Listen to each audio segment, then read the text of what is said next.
Breaking news చూస్తున్నాం. ఢిల్లీలో నీతి ఆయోగ్ సమావేశం ముగిసింది. ఈ నేపథ్యంలో 2047 నాటికి భారత్ను అభివృద్ధి చెందిన దేశంగా మార్చేందుకు చేపట్టాల్సిన ప్రణాళికపై నీతి ఆయోగ్ పాలక మండలి భేటీలో చర్చించారు.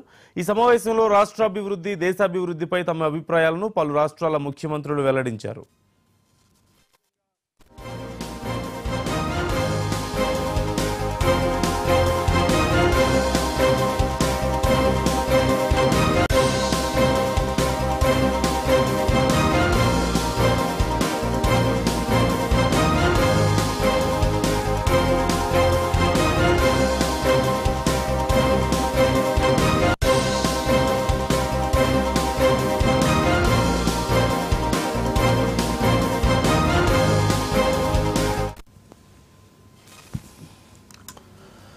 ఢిల్లీలో నీతి ఆయోగ్ సమావేశం ముగిసింది. ఈ నేపథ్యంలో 2047 నాటికి భారత్ను అభివృద్ధి చెందిన దేశంగా మార్చేందుకు చేపట్టాల్సిన ప్రణాళికపై నీతి ఆయోగ్ పాలక మండలి భేటీలో చర్చించారు. ఈ సమావేశంలో రాష్ట్రాభివృద్ధి, దేశాభివృద్ధిపై తమ అభిప్రాయాలను పలు రాష్ట్రాల ముఖ్యమంత్రులు వెల్లడించారు.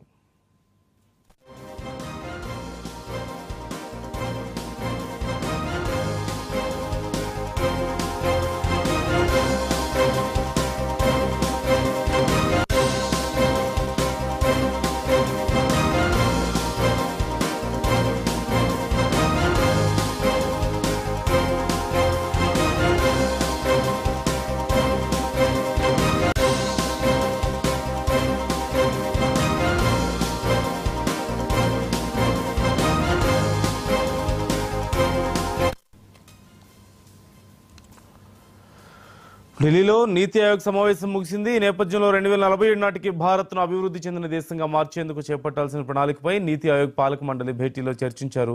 ఈ సమావేశంలో రాష్ట్రాభివృద్ధి, దేశాభివృద్ధిపై తమ అభిప్రాయాలను పలు రాష్ట్రాల ముఖ్యమంత్రులు వెల్లడించారు. పూర్తి సమాచారం మా ప్లానింగ్ ఎడిటర్ సురేష్ గారిని అడిగి తెలుసుకుందాం. సురేష్ గారు, నీతి ఆయోగ్ సమావేశం ముగిసినట్లుగా తెలుస్తోంది. డీటెయిల్స్ ఏంటి? ఏ అంశాల గురించి చర్చించారు? వివరాలు ఏమైనా తెలుస్తున్నాయా?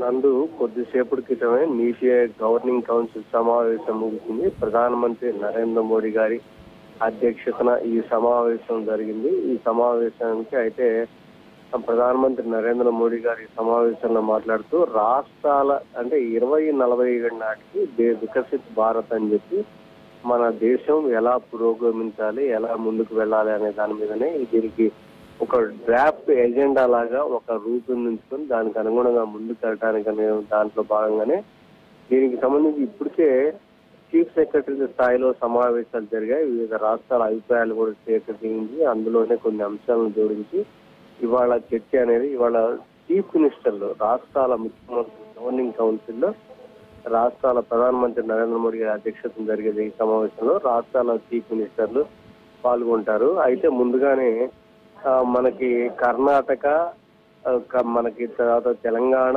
అదేవిధంగా హిమాచల్ ప్రదేశ్ 3 రాష్ట్రాలు కూడా కాంగ్రెస్ పాలిత రాష్ట్రాల సీఎంలు ముగ్గురు కూడా హాజరు కాలేదు. అదేవిధంగా తమిళనాడు స్టాలిన్ గారు, ఇదేవిధంగా పంజాబ్ నుంచి భగవంత్ మాన్ గారు అటెండ్ కాలేదు. ఏంటంటే బడ్జెట్ లో ఆంధ్రప్రదేశ్ తర్వాత బీహార్ కి ఎక్కువ ప్రాధాన్యత ఇచ్చారని చెప్పి ఆరోపిస్తూ వాళ్ళు దీన్ని బాయ్కాట్ చేశారు. అదే సమయంలో మమతా బెనర్జీ గారు తృణమూల్ కాంగ్రెస్ ఈ సమావేశంలో దీంట్లో పాల్గొన్నారు, కానీ వాకౌట్ చేశారు. సో ఆవిడ వాకౌట్ చేసి బయటకు వచ్చిన తర్వాత మాట్లాడేది ఏముందంటే, తను రాష్ట్రాల పట్ల వివక్ష చూపించొద్దు అని చెప్పని నేను మాట్లాడాను. ఆ సందర్భంలో నా మైక్ కట్ అయింది, అందుకని నేను వాకౌట్ చేశాను అని చెప్పాను.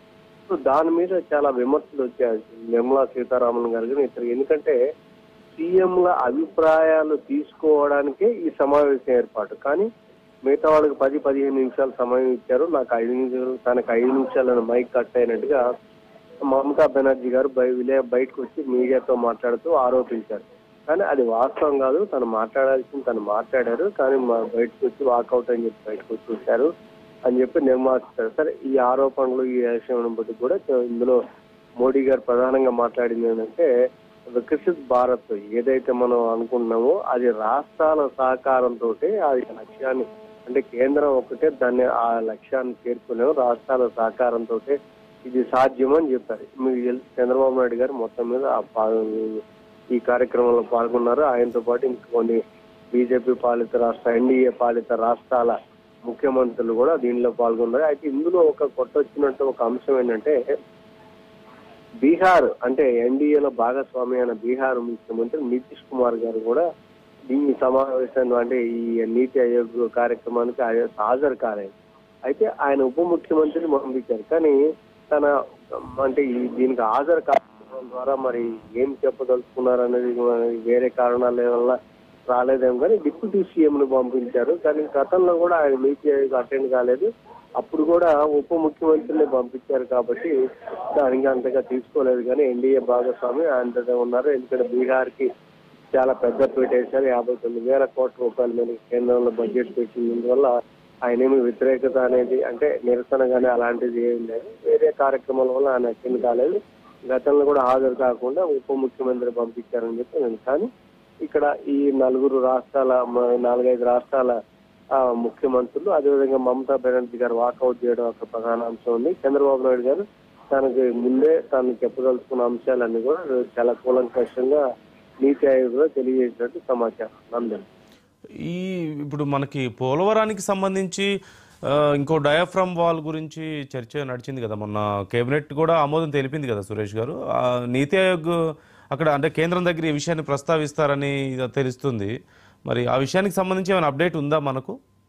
అంటే నందు అంటే అదేంటంటే భవిష్యత్తులో ఎలా వికసిత భారత్ ఎలా లక్ష్యాలు అంటే జల వనరుల ఉపయోగం దాని గురించి అలా ఆయా అంశాలు అది చర్చకు వచ్చింది. కానీ ఇప్పుడు ఆల్రెడీ మీరు చెప్పినట్టు మన క్యాబినెట్ ఆంధ్రప్రదేశ్ క్యాబినెట్ తీర్మానం చేసి ఎందుకంటే కొత్తగా ఇంకొక డయాఫ్రమ్ వాల్ కట్టాలి. దానికి 990 కోట్ల రూపాయలు అవుతుంది. ఆ 990 కోట్ల రూపాయలు కేంద్ర ప్రభుత్వం భరిస్తుంది కాబట్టి దానికి రాష్ట్ర ప్రభుత్వ పరంగా ఒక తీర్మానం కావాలంటే మన క్యాబినెట్ తీర్మానం చేశారు. ఇప్పుడు ఆ నీతి ఆయోగ్ నుంచి బయటకు వచ్చిన తర్వాత ఇప్పుడు చంద్రబాబు నాయుడు గారు అంటే మళ్ళీ విజయవాడకు వచ్చేలోపు అమరావతికి వచ్చేలోపు అక్కడ ఈ అంశం నీతి ఆయోగ్ మీద ఇంకా అవసరమైతే కొంతమంది కేంద్ర మంత్రులు కూడా కలిసి రాష్ట్రానికి సంబంధించి మొన్న బడ్జెట్ లో కూడా కొన్ని అంశాలకు పెట్టారు. కాబట్టి ఇప్పుడు మనకి లోన్ కానీ ఏదైనా కానీ మనకి అమరావతికి 15,000 కోట్లు పెట్టారు వరల్డ్ బ్యాంక్ నుంచి అని చెప్పి అది రుణం అని చెప్పని నిర్మలా సీతారామన్ క్లారిఫికేషన్ ఇచ్చారు.